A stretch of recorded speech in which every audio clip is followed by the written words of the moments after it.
안녕하세요. 저는 30대 직장인 남성입니다.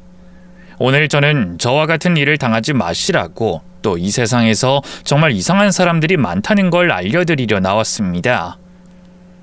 제가 겪은 일이지만 그 사람들 정말 이상한 사람들이었거든요.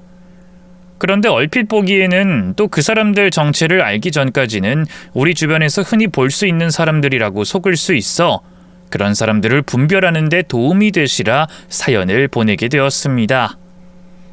그럼 제가 어떤 사람들과 엮이게 되었는지 지금부터 확인해 보시죠.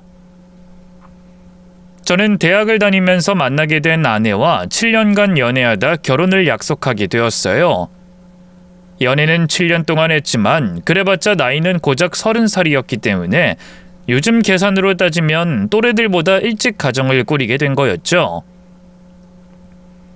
아직 경제적으로 다 갖추지 못한 상황이라 시간이 더 필요한 건 사실이었지만 그럼에도 결혼을 선택하게 된 건 제가 아내를 무척이나 사랑하기도 했고 7년이나 만남을 이어왔으니 그 다음의 관계로 발전되는 게 맞다고 생각했기 때문이었습니다. 또 7년 동안 아내를 보며 어쩌면 결혼하고 돈을 모으는 게 둘이 따로 모으는 것보다 훨씬 더 빠를 거라고 생각했어요. 그렇게 생각했던 이유는 제 아내가 굉장히 돈을 아끼는 흔히 짠순이라고 말하는 성향이었기 때문이었어요. 대학생 때부터 지독하게 돈을 아끼고 쓰지 않는 아내는 그 나이대 또래와는 다르게 어떤 경우에도 돈을 허투루 쓰지 않는 편이었죠. 이거 봐, 나 제주도 왕복 항공권 당첨됐다? 나 하는 게임에서 뭐 응모하라고 하길래 생각 없이 했거든? 근데 당첨됐어. 대박이지? 이거 항공권에 리조트, 수영장 이용까지 다 포함된 거야. 올해 가기 전까지만 쓰면 된다는데 우리 언제 갈까? 그거 양도할 수 있는 거야? 양도? 뭐 가능한 것 같긴 한데 그건 왜? 그럼 다른 사람한테 팔자. 왜? 왜 팔아? 우리 둘이서 돈 얼마 안 내고 제주도 갈 수 있는 기회인데 왜? 현실적으로 생각해봐. 제주도 1박 2일로 다녀올 것도 아니지. 그럼 최소한 하루를 더 묵을 텐데 하루라도 더 묵게 되면 숙박비가 얼마인지는 알아? 아니 1박 2일로 다녀온다고 해도 제주도 물가 몰라? 밥 먹는 데만 돈이 얼마나 나가는데 설령 밥 대충 먹고 밥값 줄인다고 해도 뭐 좀 보러 다니려면 교통비도 만만치 않아.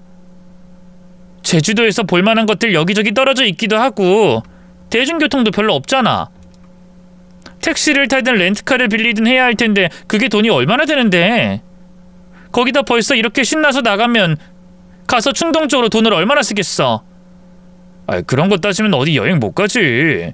그리고 원래는 그만큼 낼 걸 내가 당첨된 걸로 돈 아끼는 거잖아. 그럼 어떻게 계산하든 더 저렴하게 여행 다녀오는 건데 갔다 오는 게 이득이지. 아니지. 안 가고 그거 팔면 더 이득이지. 그거 팔아. 양도할 수 없는 것도 아니고 할 수 있는 거라며. 그리고 여기나 제주도나 똑같은 한국인데 뭐가 다르면 얼마나 다르다고 돈 더 쓰면서 거길 가. 다른 여자들이라면 벌써 여행 계획을 세웠을 텐데 아내는 여행 가서 쓸 돈을 걱정하고 있었습니다. 그것도 20대 초반인 여자가 말이죠. 그것뿐만이 아니었어요. 다른 여자들은 자기를 꾸미거나 자기 취미거리에 돈 쓰는 걸 아끼지 않는 편이잖아요. 그런데 아내는 그런 게 없었습니다. 미용실을 가도 머리를 자르는 곳보다는 싼 곳으로, 내일을 길에 돈 버리는 쓸데없는 일로, 또 취미는 할 거 없어서 돈을 뿌린다고 생각하는 사람이었어요. 그 정도로 돈을 아끼고 안 쓰는 사람이었죠. 물론 그런 아내와 7년간 만나며 답답한 적도 많았지만 결혼을 고민할 때가 되니 그런 모습들이 모두 장점으로 그리고 우리 두 사람 미래에 있어서 도움이 되겠다 싶었습니다. 짠순이라는 말은 경제적인 부분에서 돈을 허투루 쓰지 않는다는 말이었으니까요. 아내와 하게 된 일은 결혼을 선택할 수 있었고 돈을 모으는 데 도움이 될 거라고 확신할 수 있었던 이유였죠. 그런데 아내와 결혼을 약속하고 구체적인 이야기를 나누게 되면서부터 문제가 생겼어요. 아내가 돈을 얼마나 모았는지 자세히 설명해 주지 않고 계속 얼버무렸거든요. 결혼하는데 가장 중요한 집을 구할 계획을 세워야 하는데 말이죠. 여기 이게 내가 모아둔 돈이고 우리 부모님께서 도와주실 수 있는 돈, 그리고 대출은 우리가 어느 집으로 들어갈 건지 무슨 대출을 받을 수 있는지에 따라 달라지니까 비워놨어. 넌 얼마나 모았어? 나? 나도 오빠 정도 모았지. 그런데 오빠도 아는 것처럼 우리 집은 나 결혼할 때 도와줄 수 없는 형편이라 아무래도 기대하기 힘들 것 같은데. 그거야 뭐 나도 알고 있었던 상황이니까 괜찮아. 결혼할 때 꼭 부모님께서 도와주셔야 하는 것도 아니니 우리 예산 보고 대출 나오는 거 보고 결정하면 되고. 그나저나 네가 얼마나 모았는지 정확히 말해줘야 어느 정도 기준이 서니까 확실히 말해줘. 그리고 네가 이것밖에 못 모았을 리가 있나. 맨날 내가 어디 좀 가자, 뭘 좀 먹자, 뭐 좀 하자 그래도 다 싫다면서 돈 아꼈는데 회사도 네가 나보다 2년이나 일찍 들어갔잖아. 그게 나 분산 투자한다고 적금 통장도 여러 개고 수익형 통장에 비상금 통장에 확인해봐야 할 게 너무 많거든. 나도 얼마나 모았는지 잘 몰라서 최소한으로 오빠만큼은 모았다고 얘기한 거야. 그럼 그렇지. 네가 돈을 이것밖에 못 모았을 리가 없고 또 그 돈을 가만히 둘 리가 없다고 생각했어. 그럼 결혼 자금으로 쓸 수 있는 돈이랑 아닌 돈이랑 나눠서 확인하고 나한테 알려줘. 집 구하는 게 우선이니까 되도록 빨리. 돈을 얼마나 모았는지 헷갈리고 모르겠다는 아내의 말을 처음엔 별로 이상하게 생각하지 않고 믿었어요. 돈을 피같이 아끼는 사람이니까 돈을 더 모으려고 여기저기 나눠놨으면 뭐 얼마가 있는지 모를 수도 있다고 생각했죠. 그런데 하루하루 시간이 지나도 아내가 지금까지 모은 돈이 얼마인지 말해주지 않는 겁니다.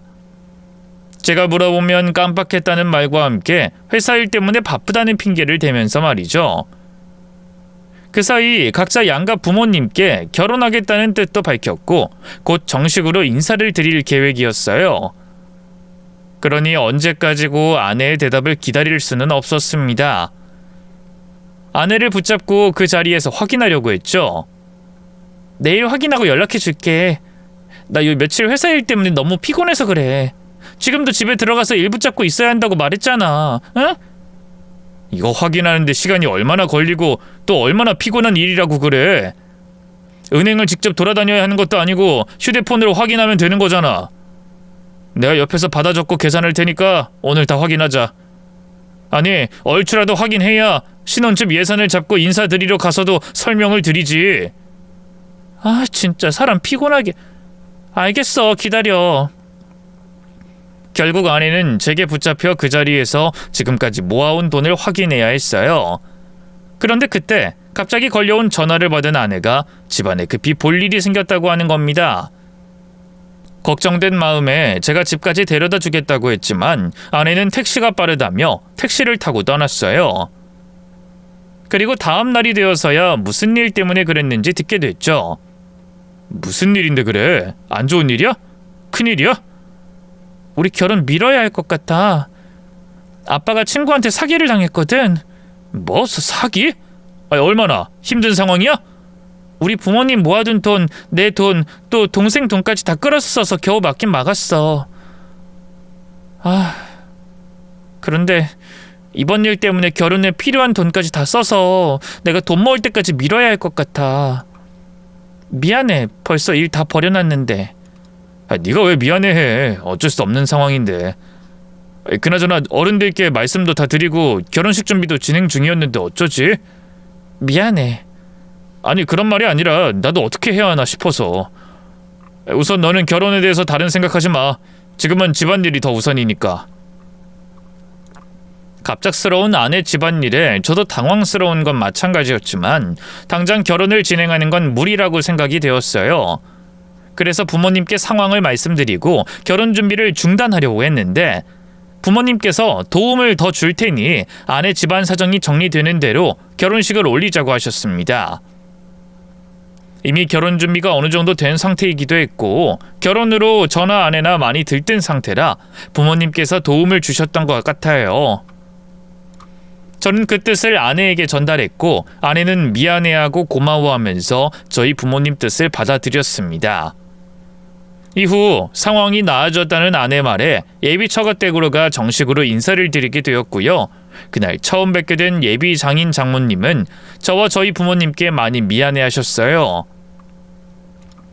경제적으로 어떤 도움도 주지 못하는 상황에 대해서 말이죠. 아유, 이거 참 우리가 인사받을 자격은 있나 싶구만. 자식 결혼하는데 100원 한 장 도와줄 형편이 못 돼서. 그리고 백년손님이라는 사위를 이런 누추한 곳에서 맞이해서 말이야. 미안하네. 근데 자네가 우리 집 사정을 알고 있어야 할 것 같아서. 물론 소원이 통해 들어서 대충은 알겠지만 직접 보는 것과는 다르니. 저는 괜찮습니다.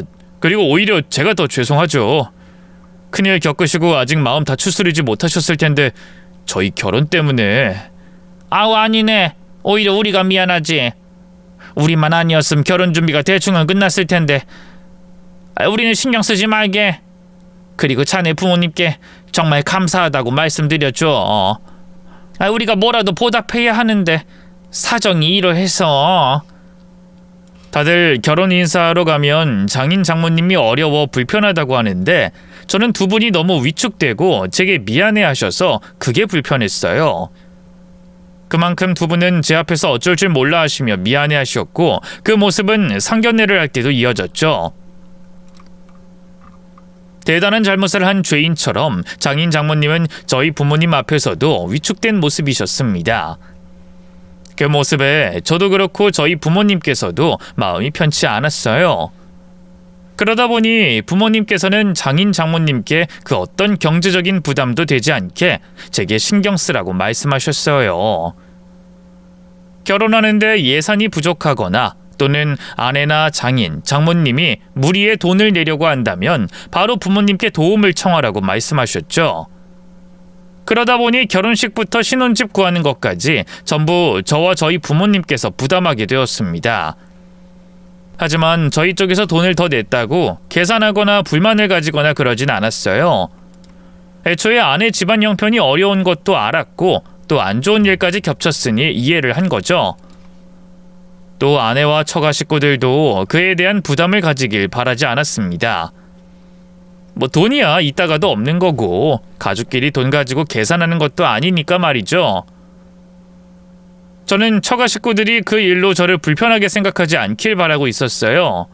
하지만 사위에 결혼하는데 모든 부담을 지었으니 저를 굉장히 어려워했죠. 처가 식구들과 가까워지기 위해선 제가 다가가야 한다고 생각했습니다. 그래서 명절이나 기념일이 아니더라도 처가 식구들을 챙기려고 했죠. 뭐? 우리 집에? 우리 집에 뭐하러 가? 부모님 댁에 꼭 이유가 있어야 가. 밥 먹으러 갈 수도 있고 가서 얘기를 나눌 수도 있는 거지. 저번에 보니까 다들 소고기 좋아하는 것 같던데 소고기 사서 다 같이 밥이나 먹자. 고기는 내가 살게. 그러지 마. 당신 우리 부모님 생각해서 그러는 것 같은데 우리 아빠 엄마 그런 거 더 불편해해. 그리고 우리 집 봤으면서 그래? 당신 오면 집이 꽉 차. 비좁다고. 그럼 더 좋네. 물리적인 거리가 가까워지면 심적인 거리도 가까워지는 거 몰라? 아우 진짜 안 그래도 된다니까 그러네. 그리고 솔직히 당신이 우리 집에 오는 거 아빠 엄마도 불편해해. 그래서 명절에도 오지 말라고 했단 말이야. 뭐? 아니 왜? 당신 같으면 다 쓰러져가는 슬레이트 집 사위에게 보여주고 싶겠어? 당신 온다고 쓸고 닦아도 표 하나 안 나는 허름한 집인데. 아내의 말에 다른 어떤 방법으로 장인 장모님 그리고 처제와 친해질 수 있을까 고민했었습니다. 그런데 그 고민 쓸데없는 고민이었어요. 제가 처가댁에 갈 수가 없었던 거지 처가 식구들이 저희 집으로 오지 않겠다는 게 아니었거든요. 무슨 말인가 하면 결혼한 이후 처가 식구들이 정말 틈만 나면 저희 집으로 오곤 했어요.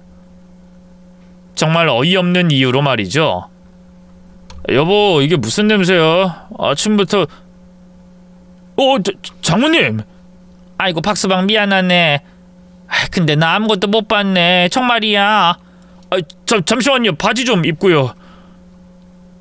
그런데 장모님께서 아침 일찍 무슨 일로?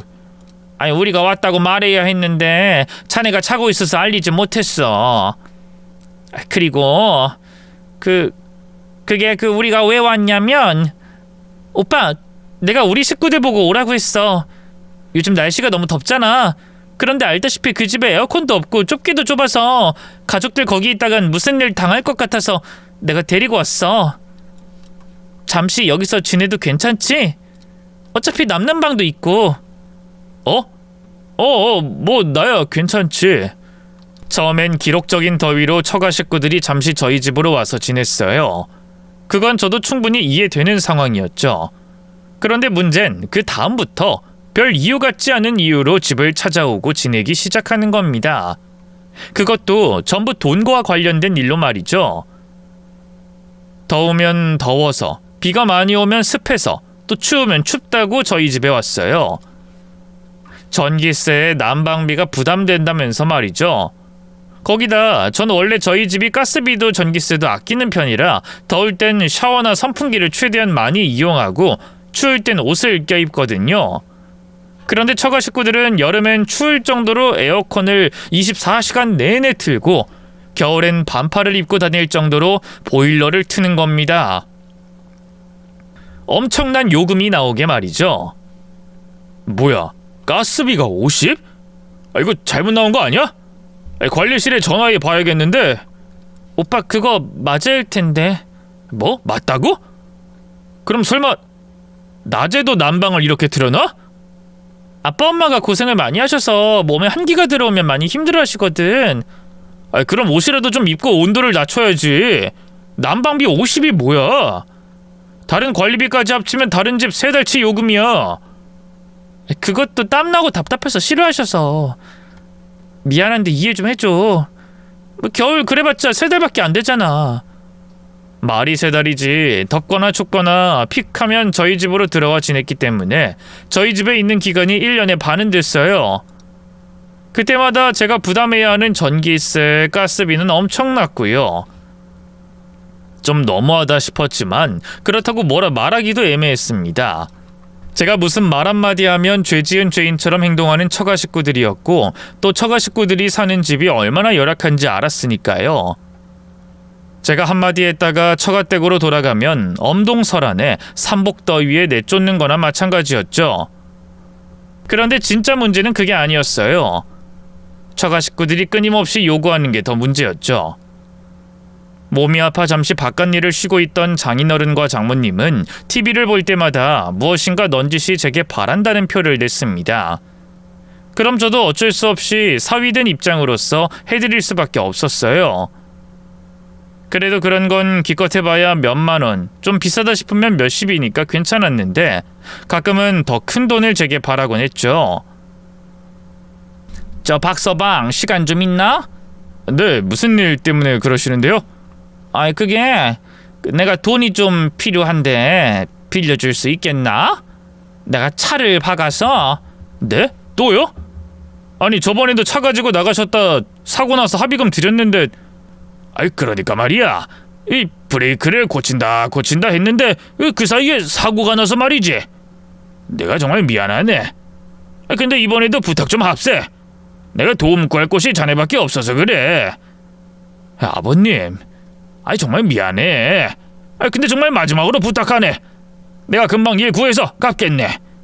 그리고 브레이크가 계속 말썽이라서 그런데 더 큰 사고 나기 전에 브레이크 고칠 비용도 빌려주겠나? 이러다 또 사고가 나서 자네에게 부탁할 것 같아서 말이지. 장인어른과 장모님은 그리고 처제까지 정말 수많은 이유로 제게 돈을 부탁하곤 했습니다. 아마 그 부탁을 다 들어줬다면 저는 빚을 져야 했을 거예요. 그런데 저도 필요한 돈이 있고 가정을 꾸려가는 돈이 있어야 했기에 몇몇 부탁을 거절하곤 했죠. 하지만 그래도 처가 식구들 때문에 경제적으로는 힘들었어요. 저 혼자 아내와 처가 식구들까지 먹여 살리고 있었던 것과 마찬가지니까요. 짠순이 아내와 함께 살면 돈을 금방 모을 거라는 예상은 진작에 깨져 있었죠. 그런데 아내와 처가 식구들에게 뭐라고 할 수 있는 상황도 아니었습니다. 제가 참다 한마디 하려고 하면 그 전에 세상 불편한 티를 냈거든요. 여보, 뭘 그렇게 심각하게 봐? 카드비... 저 여보, 내가 이런 말 웬만하면... 여보, 우리 식구들 때문에 많이 힘들지. 정말 미안해. 그래, 이건 뭔가 잘못됐어. 이제 나도 그 집에서 나왔는데 왜 내가 가족들 뒷바라지를 해야 돼. 그것도 당신까지 힘들게 하면서. 내가 내일 나가라고 할게. 돈 못 벌고 상황 안 좋은 게 자기들 탓이지 내 탓이야? 아니다, 지금 당장 나가라고 해야겠다. 여보, 갑자기 왜 그래? 당신 너무 흥분했어. 잠깐만 나랑 진정 좀 하자. 그리고 나 괜찮아. 우리가 힘이 되고 도울 수 있을 때 도와야지. 가족이잖아. 가족이 이럴 때 있으라고 가족이고. 제가 모질거나 냉철하지 못해서 아내와 처가 식구들이 불쌍하게 느껴지면 조금만 더 버티자는 생각으로 있을 수밖에 없었어요. 그게 제가 저희 부모님께 가족이라면 해야 하는 당연한 일이라고 배웠거든요. 하지만 경제적으로 또 정신적으로 처가 식구들 때문에 힘든 건 어쩔 수 없었습니다. 그러다 잠시 처가 식구들에게 벗어나는 기회가 생겼어요. 해외로 장기 출장을 나가게 되었거든요. 솔직히 해외 출장을 가게 되었을 때, 그리고 갔을 땐 좋더라고요. 아내랑 떨어지는 건 싫었지만 결혼 이후 계속해서 시달린 처가 식구들을 안 볼 생각에 또 안 보게 되니 마음이 편안했어요. 그런 식으로라도 잠시 떨어져 마음 편히 지내게 된 걸 다행이라고 생각했죠. 그런데 그것도 아주 잠시였습니다. 딱 한 달 정도까지만 좋았지 시간이 더 지나니 아내가 보고 싶어져서 힘들었어요.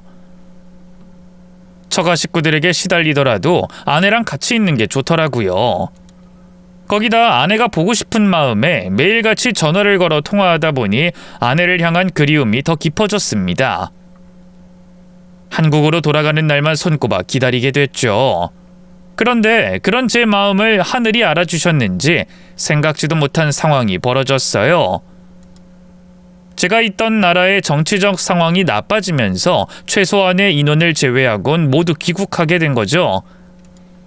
갑작스러운 상황이라 한국으로 돌아가는 결정도 귀국하기 바로 며칠 전에 났기 때문에 아내에게 알릴 수가 없었어요.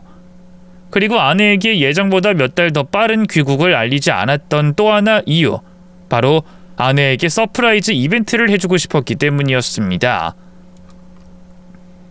그동안 아내가 너무 보고 싶기도 했고 무려 6개월 동안 떨어져 있었는데 그냥 만나는 건 뭔가 좀 심심하고 덜 감동적인 것 같더라고요.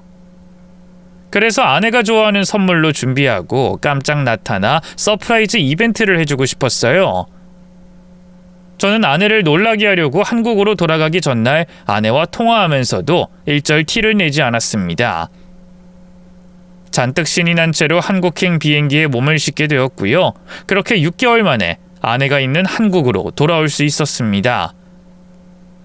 한국에 도착해서는 곧장 집으로 향했고 무거운 짐과 아내에게 줄 선물까지 양손이 부족했지만 꽃집에 들려 아내에게 줄 꽃까지 샀어요. 그리고 저를 보고 놀랄 아내를 생각하며 집으로 가 초인종을 눌렀죠. 인터폰으로 아내가 누구냐고 물어봤지만 저는 대답하지 않았어요. 꽃으로 얼굴을 가리고 한 손엔 선물을 준비하며 아내를 놀라게 할 준비를 하고 있었죠. 곧이어 무려 6개월 동안 기다리고 기다리던 아내가 현관문을 열고 나왔습니다. 누구신데 대답이 짠! 놀랐지? 내가 이렇게 일찍 돌아올 줄 몰랐지? 내가 오늘을 얼마나 기다린 줄 알아? 아니 실은 그게 회사에서 누구세요? 네? 아니 그쪽이야말로 누군데 이러세요? 아무래도 집을 잘못 찾으신 것 같은데. 아닌데 여기 우리 집 맞는데. 제가 해외 출장에서 오늘 돌아온 거라 혹시 헷갈릴까봐 오면서 확인했고 도착해서도 확인했거든요. 여기 1103호 우리 집 맞는데? 아무래도 착각하신 것 같은데 다시 한번 확인해 보세요. 그럼 네 죄송합니다. 제가 뭘 착각했나봐요. 정말 죄송합니다. 제 눈앞에 아내가 서 있어야 하는데 웬 모르는 아주머니께서 제 앞에 서 있으시더라고요. 그리고 제가 집을 잘못 찾아왔다고 하시는 겁니다. 저도 혹시 이런 일이 생기거나 제가 동 또는 호수를 헷갈리는 실수를 할까봐 확인을 했었는데 제 집이라고 생각한 곳에서 확인한 곳에서 모르는 아주머니가 나오니 당황할 수밖에 없었어요.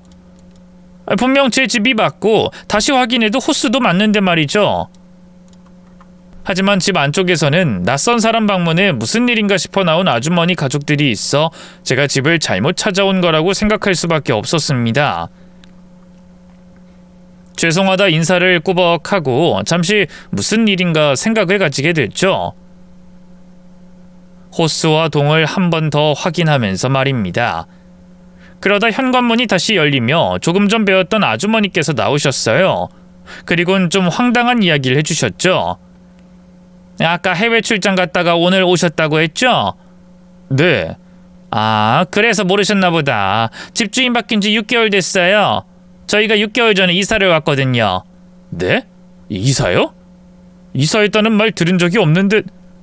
그리고 6개월 전이면 제가 출장 가자마자 갔다는 소린데 저 정말 이사 오신 게 6개월 전인가요?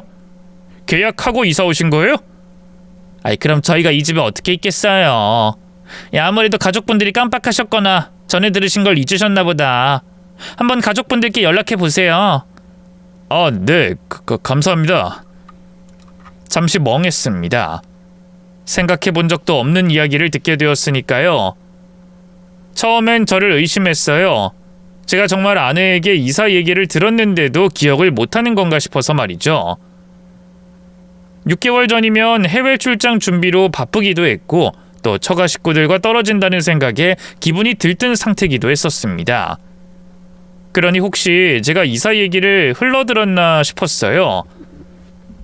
하지만 아무리 제가 바쁘다고 해도 마음과 정신이 딴 곳에 갔다고 해도 이사 간다는 걸 흘려듣거나 잊을 리가 없잖아요. 그건 기억 상실이 아니고서야 잊을 수 없는 일이니까요. 도대체 어떻게 된 일인지 모르겠지만 제가 모르는 일을 아내가 벌인 게 확실했습니다. 저는 급히 아내에게 전화를 걸었어요. 하지만 어떻게 된 일인지 전화를 받지 않았죠. 마음이 급했습니다. 내가 없는 6개월 동안, 아니 아파트 매매 계약과 이사가 진행되려면 그 전부터 준비하고 있었으니 6개월 전부터 저 모르게 이런 일들이 벌어지고 있었으니까요. 빨리 이 일이 어떻게 된 건지 듣고 싶었어요. 그래서 원래라면 아내가 전화를 받을 때까지 연락했겠지만 그럴 정신이 없었죠. 저는 처가 식구들에게 이 일을 물어보기로 했습니다. 하지만 처가 식구들 역시 전화를 받지 않았어요. 그래서 양손 가득 짐을 든 채 택시를 타고 처가댁으로 가게 됐죠. 택시가 처가댁에 도착하고 나서는 내리자마자 대문을 다가가기 전에 아내와 처가 식구들을 부르기 시작했어요. 여보, 나야 나! 문 좀 열어봐! 장인어른, 장모님, 처제! 안에 아무도 없어요? 나라고 나! 빨리 문 좀 열어보세요! 귀국하자마자 이해할 수 없는 일이 벌어졌기 때문에 빨리 어떻게 된 일인지 알고 싶었던 저는 목소리를 높여 애타게 처가댁 문을 두들겼습니다. 하지만 안에서는 아무런 대답이 없었어요. 답답하고 조급한 마음에 문만 두들길 수 없었던 저는 집 주위를 두리번거리며 집 안쪽을 들여다봤죠. 그런데 집 안에서도 사람의 움직임이 보이지 않았습니다. 아니, 언뜻 보기에 사람의 손길이 오랫동안 닿지 않은 듯한 모습이었어요. 마치 한참 전부터 빈집이었던 것처럼 결국 집안에 아무도 없다고 생각했던 저는 아내와 처가 식구들에게 전화를 걸려고 했습니다. 그때 맞은편에 사시는 할머니께서 나오셔서 제가 시끄럽게 한다며 뭐라고 하셨어요. 아이, 좀 적당히 해야지. 여기 그쪽만 살아. 대낮이라고 해도 동네에서 소리를 지르고 그래. 그리고 사람이 없으면 없는 것보다 해야지. 빈집에 소리 지르면 없던 사람이 나오기라도 해. 죄송합니다. 제가 급한 상황이라 마음이 급해서. 아무리 급하다고 해도 그렇지. 그리고 그 집에 대고 말하면 누가 나와? 한참 빈집이 된 집을. 네, 죄송합니다. 근데 혹시 이 집에 들락거리는 사람이 없었나요? 제 아내 되는 사람 친정집인데 지금 제 아내도 그렇고 처가 식구들도 그렇고 연락이 안 돼서요. 아내 사람 손길 닿은 것도 한참 된 것 같고요. 뭐? 그 이상한 가족이 그쪽 처가야? 근데 그 사람들을 왜 여기서 찾아? 이 집 주인 저쪽에 사는데. 그리고 이 집 식구면 내 말 좀 전해. 아니, 우리 동네 사람들 한 말 내가 대신하는 거니까 동네 사람들이 하는 말이라고 쳤네.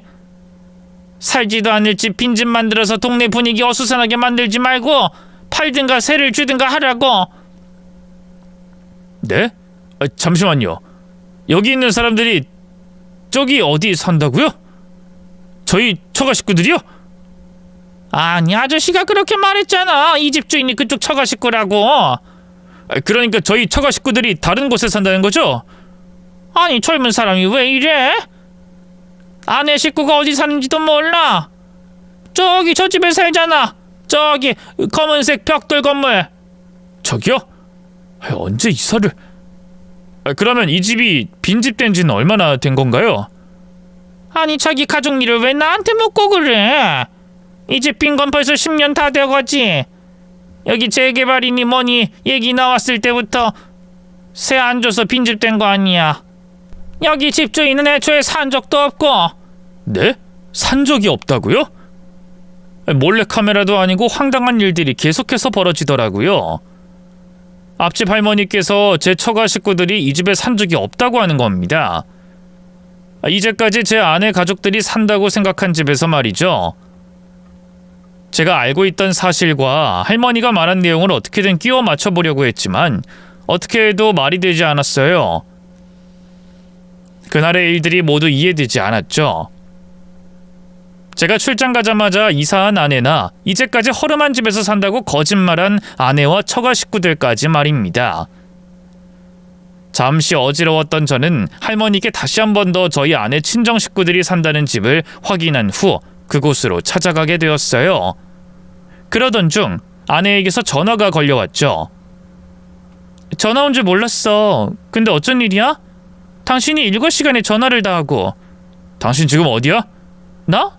집이지, 집. 그래? 근데 내가 우리 집으로 가봤더니 당신 없던데? 아니, 그 집 이제 우리 집이 아니라고 하던데? 뭐? 그게 무슨 말이야? 우리 집이 아니라니. 그럼 당신 설마 한국이야? 한국 왔어? 그래, 한국이야. 그리고 지금 장인 장모님 댁으로 가고 있으니 그렇게 알아. 뭐? 아빠 집으로 오는 중이라고? 에이, 여보, 잠깐 내 말 좀 들어봐. 아빠 집으로 오지 말고 거기 가만히 있어. 내가 당신 있는 곳으로 갈게. 당신 많이 당황했을 텐데 그동안 사정이 좀 있었어. 우리 집에 또 문제가 있어서 급히 막느라 우리 집 팔게 됐거든. 당신한테 말해야 했는데 또 도와달라고 하기에 염치가 없어서. 그리고 당신 돌아올 때는 어떻게든 해결하려고 했고. 내가 무슨 일인지는 가서 설명할 테니까 우선 거기 있어. 알겠지? 꼭이야, 꼭. 제가 한국이라는 말에 깜짝 놀란 아내는 어떻게 예정보다 훨씬 더 일찍 한국으로 돌아왔는지 묻지도 않고 제게 그 자리 그대로 있으란 말을 했어요. 그리곤 이번에도 또 친정 이야기를 했습니다. 만약 제가 통화로 그 얘기를 들었다면 이해가 되지 않아도 할 수가 없어도 이미 벌어진 일에 대해 어쩔 수 없다며 넘어갔겠지만 이번엔 달랐어요. 앞집 할머니께 황당한 이야기까지 들었던 상황이라 그냥 넘어갈 수 없었죠. 거기다 할머니가 알려준 집까지 얼마 남지 않은 상황이었습니다. 아내에게 이야기를 듣기보단 제 눈으로 확인하는 게 확실했어요. 아내 전화를 끊고 서둘러 그 집으로 뛰어갔죠. 그런데 그 집에 도착해 초인종을 누르기도 전에 그 집이 아내와 관련된 집이라는 걸 알 수 있었어요. 아내가 헐레벌떡 그 집에서 뛰쳐나왔거든요. 아내는 절 보고 눈이 동그래져 놀란 모습이었고 저도 아내만큼이나 놀랄 수밖에 없었습니다. 아내가 나온 집, 할머니께서 제 장인 장모님 집이라고 했던 그 집, 정말 으리으리하게 컸거든요. 뭐야, 진짜 여기가 장인어른 댁이야? 당신 친정이 이 집이야? 여보, 당신이 여기를 어떻게... 여기 당신이 올 수가 없을 텐데 도대체 누가... 당신 친정이 맞다는 거지? 그럼 이제까지 내가 알고 있었던 건 뭐야? 이런 집에서 사는데 어떻게 형편이 어려울 수가 있어? 대충 집만 봐도... 그 전에 우리 집 어떻게 된 거야? 왜 나랑 상의도 없이 나한테 말도 없이 집을 팔아? 그리고 아까 뭐? 친정에 일이 생겨서 집을 팔아 도왔다고? 이런 집에 사는데 우리 집까지 팔면서 도와줄 일이 뭐가 있어? 당신 바른 대로 말해. 어떻게 된 건지 말하라고! 여보! 아내는 그 집이 친정집이라는 걸 부정하지 않았어요. 그 모습에 저는 화가 나면서도 이해가 되지 않았습니다. 어렵지도 않은 집안 사정을 제게 왜 거짓말했는지, 왜 매번 처가 식구들은 제게 도움이 필요하다면서 찾아와 눌어붙어 있고 사람을 힘들게 했는지 말이에요. 그리고 꼭 들어야 했습니다. 경제적으로 어려운 일 하나 없이 보이는 집에 살면서 제 집을 팔았는지 말이죠. 저는 아내에게 따져 물었어요. 아내는 대답을 못한 채 어쩔 줄 몰라 했고요. 그때 그 집에서 장인어른이 나왔습니다. 집안에서 저와 아내가 하는 대화를 들었는지 제게 진정하라면서 집으로 들어오라 하더라고요. 어떻게 된 일인지 다 말해주겠다면서 말이죠. 그 자리에서 당장 대답을 들어야 했지만 모든 걸 속 시원하게 다 답하겠다는 말을 믿고 조금만 더 참기로 했습니다.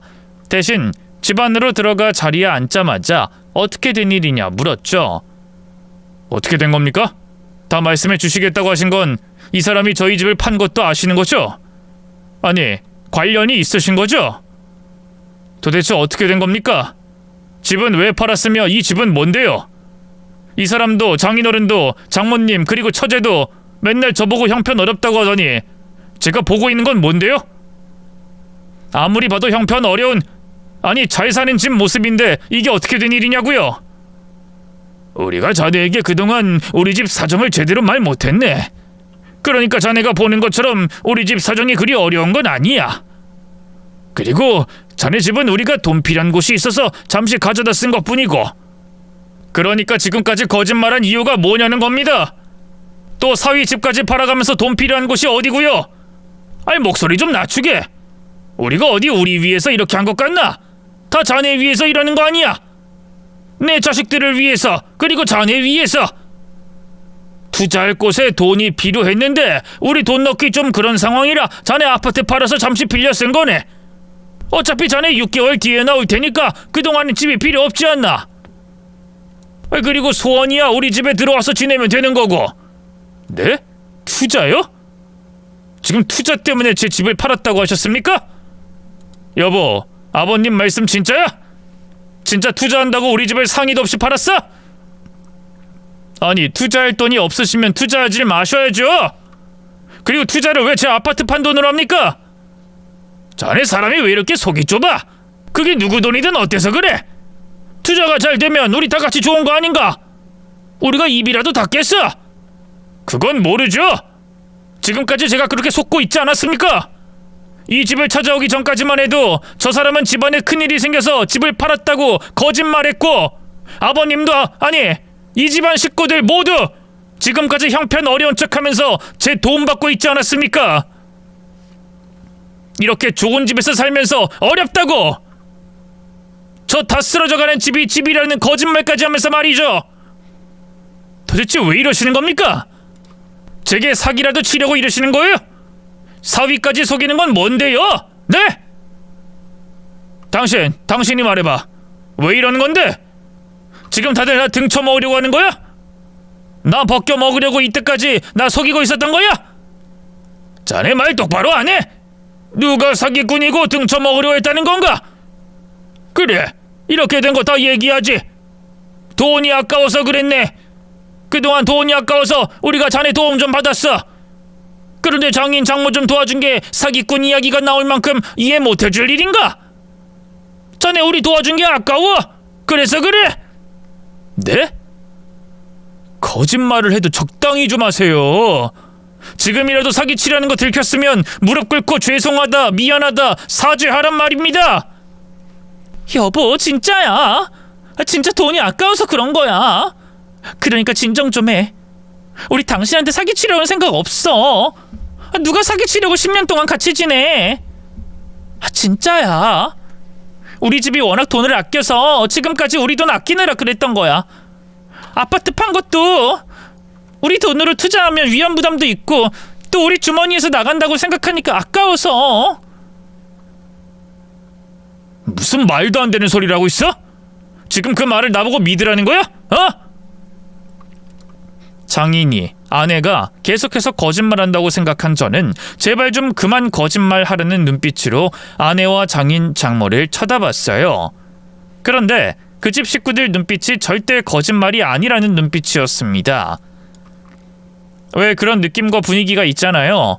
이건 정말 거짓이 아니다, 진심이다, 그런 느낌과 분위기요. 저도 그걸 느끼고 너무 황당해서 순간 멈칫했어요. 그리고 다시 한 번 더 아내에게 물어봤죠. 뭐야, 진짜? 정말로? 정말 돈이 아까워서 그런 거라고? 내 아파트 팔고 투자한 게? 아니, 이제까지 다?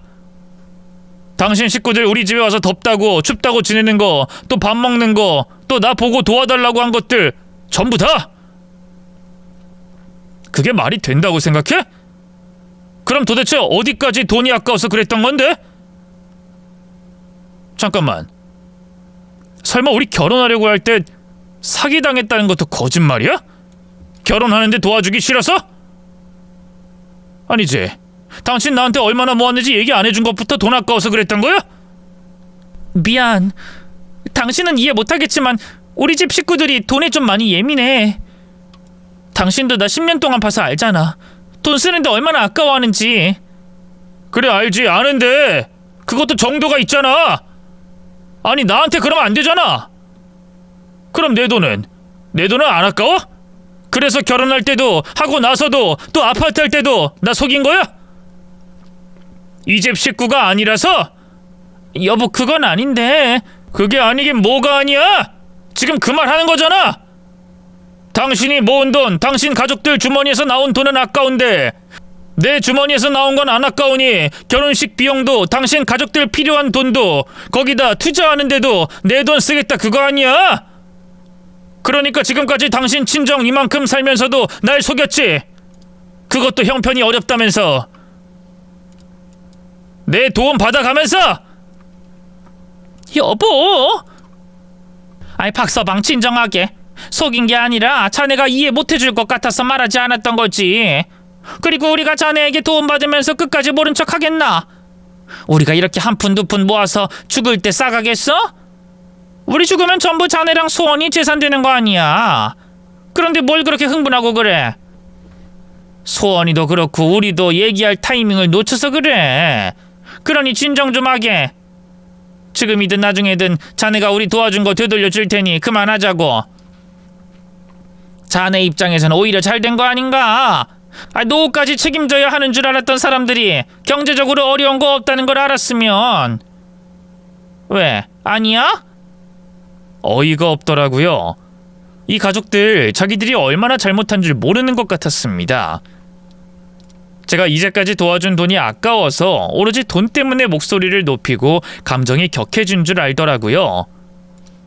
제가 진짜 열받고 화가 났던 건 그렇게 가족이라는 이유만으로 도와달라 하던 사람들이 사람을 속이고 또 마음속으론 저를 가족 취급하지 않았다는 그 이유 때문인데 말이죠. 자기들은 계속 그렇게 말하고 있잖아요. 자기들 주머니에서 나온 돈은 아깝고 제 주머니에서 나온 돈은 아깝지 않다는 식으로 말이죠. 그건 제가 도움을 얼마 줬든 나중에 그 돈을 돌려받게 되든 그게 문제가 아니었답니다. 이 사람을 속인 것도 문제가 되지 않았어요. 애초에 저를 가족으로 여기지 않았다는 아내와 처가 식구들의 생각 자체가 문제였죠. 물론 저도 처가 식구들을 그리 썩 좋아하진 않았어요. 하지만 그럼에도 도움을 줬던 건 아내 가족이 제게도 가족이었기 때문이었습니다. 결혼이라는 게 그런 거잖아요. 배우자를 사랑해 결혼하면 좋든 싫든 배우자의 가족도 내 가족이 되는, 그래서 한 가족이 되는 그게 결혼이잖아요. 그런데 저는 그동안 아내에게도 또 처가 식구들에게도 가족이 아닌 남이었습니다. 그 일방적이었던 관계를 깨닫고 정말 허탈하고 화가 났어요. 이로 말할 수 없는 배신감에 몸이 떨려오기까지 했죠. 그래서 헛소리를 문제없다는 듯 떠들어대는 장인의 말을 끊었습니다. 말을 끊고 자리에서 일어나 그 집안에 있던 물건들 하나하나 부시고 떨어뜨리기 시작했죠. 우선 자네 아파트 판돈은 아직 좀 더 기다려야 뺄 수 있으니 그때까지 우리 집에 들어와서 지내게. 어차피 남는 방도 많고 자네 짐들도 우리 집 지하실에 있으니 집만 올려서 생활하면. 개소리를 사람 말처럼 짓거리네. 뭐? 자네 지금 뭐라고 했나? 자네 지금 뭐 하는 건가? 그건 왜 만지고? 아이고, 자네 지금 뭐 하는 거야? TV를? TV 뭐요? 이게 비싸도 내가 도와준 돈 생각하면 얼마 안 되는 거잖아요. 아니에요? 내가 억울해서 도저히 가만히 있을 수가 없어서 그래요. 아파트는 대출도 있고 우리 부모님 돈도 있으니 돈으로 돌려받을 건데 그 외에 도와준 돈, 마음, 그건 돈으로 안 받으려고요. 돈으로 돌려받으면 내가 너무 억울할 것 같거든요. 그래서 이렇게 돌려받으려고요. 내 속풀이도 하면서 말이지. 바로 이렇게. 당장 그만 못해. 야 소원아, 저놈 말려. 저거 야, 그걸 또 사면 얼만데? 그것도 사려면 돈이 야. 여보, 이러지 마. 이성적으로 우리 대화로 해결하자. 우리가 잘못됐어. 제발. 그거 다 돈이. 저는 그 집 식구들이 다가오지 못하게 또 두 눈으로 똑바로 볼 수 있게 손에 잡히는 대로 물건을 잡아다 바닥에 집어 던졌어요. 그 집 물건들을 부수고 깨트리는 건 억울하고 답답한 제 속풀이를 하려는 것도 있었지만 돈을 그렇게도 아끼는 인간들에게 물건 하나 깨지는 게 얼마나 가슴 찢어지는 일인지 알고 한 행동이었습니다. 제 생각처럼 아내와 처가 식구들은 물건이 바닥에 내려 꽂힐 때마다 자기 살이 도련해지는 것처럼 아파하며 괴성을 질렀어요. 그러다 물건을 깨고 부수던 제가 지쳐서 숨을 돌릴 땐 부서진 물건들을 끌어안고 오열하기 시작했죠. 절 원망하면서 말입니다. 이게 다 돈이 얼만데? 얼만지를 알고 이래? 아예 우릴 때리라고. 이게 뭐 하는 짓이야 이게? 사람 마음 망가뜨려 놓고 겨우 그 물건들 부순 걸 가지고 난리야? 그러게 적당히 아끼지 그랬어. 아니, 아끼려면 내 마음도 내 돈도 아끼지 그랬냐고? 어디 평생 너희들 돈 아끼면서 지금처럼 살아봐. 그럼 돈이야 많겠지만 당신들 주변에 사람이 있나 한번 보자고.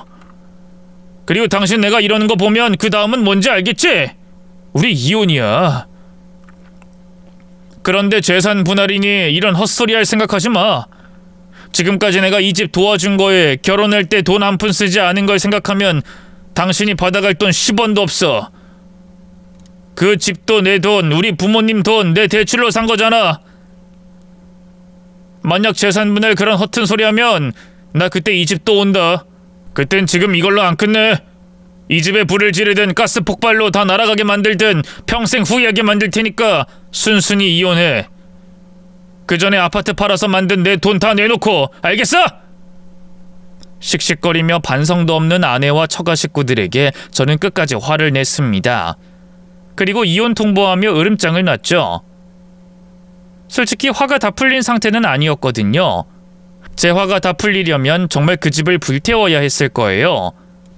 그랬기에 그 집을 나와서도 또 이혼하면서도 봐주는 거 없이 합의 없이 이혼을 진행했습니다. 그런 제 모습에 자칫 잘못하다간 집안 꼴이 쑥대밭으로 끝나는 게 아니라 더한 일을 당할 수도 있다고 생각했는지 아내와 처가 식구들은 생각보다 고분고분하게 따라줬어요.